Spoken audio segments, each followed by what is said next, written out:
Alright, up next we've got our next chapter. So this is for Algebra 3-4. We've got the next thing coming up, which is absolute value and some inequalities, and we'll be dealing with a lot of that. But I'd like to first give you a little preview as to how you should start thinking about absolute value, because you've seen it before, I'm sure.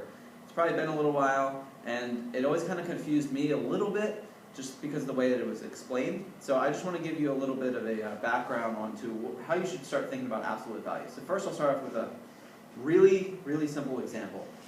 We'll talk about the absolute value of, let's say, 7. And the way you should think about this is, you probably already know the answer, so bear with me, but the way you should think about this is on a number line.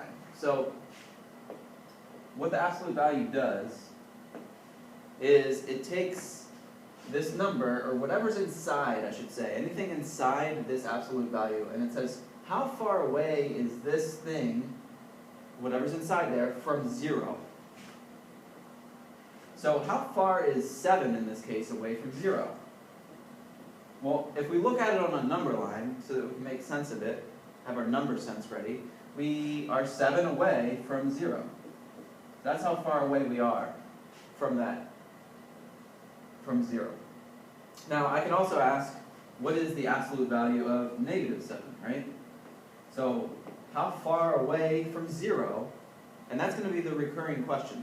How far away from 0 is whatever I put in an absolute value, and it might be more than just one number. Here, it's easier because you've seen it before. Pardon my voice, I'm a little sick. -7 is also 7 away from 0. And you would have seen this before and said, oh, okay, it's always just positive, just make it positive. Well, the reason is because it's really asking how far away from 0 are we. So when I come up with another problem like that, I can create the same thing. I can say, all right, well, let's forget this for a second.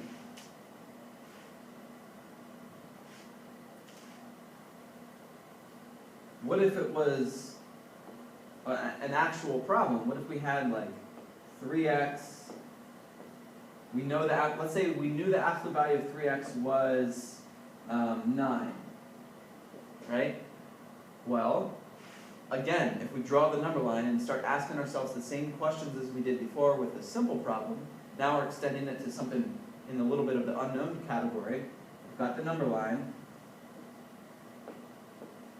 We can say, how far away is 3x from 0? Well, the answer is actually already given. We know that whatever's in this absolute value, this is 9 away from 0. So here's 9 away from 0, right? That's 9 away, clearly. And also -9. That's also 9 away from 0. So what that is really saying is we've really made two different solutions that could come about.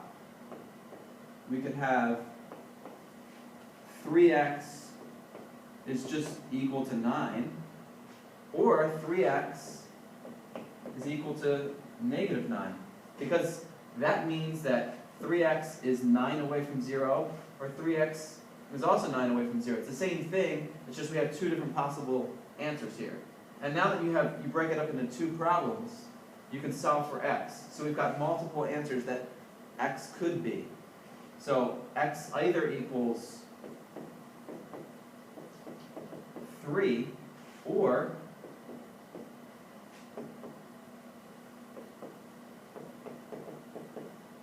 x equals -3. We're going to deal with other things where we have and we'll also have things that are or. So this and or statement, that's going to come up when we don't have an equality sign, but we have an inequality sign. So less than, equal to, and we'll need to go back to the number line then and figure out the type of answers there. When we highlight different things, so that's where that will come up. So this is just a preview. If you want, you can go to, there's a Khan Academy video that does a really great job of explaining all of this. So I'll try to put a link up. But that's what's coming up this week. So if you watch this, you'll be getting ahead. Thanks. See you.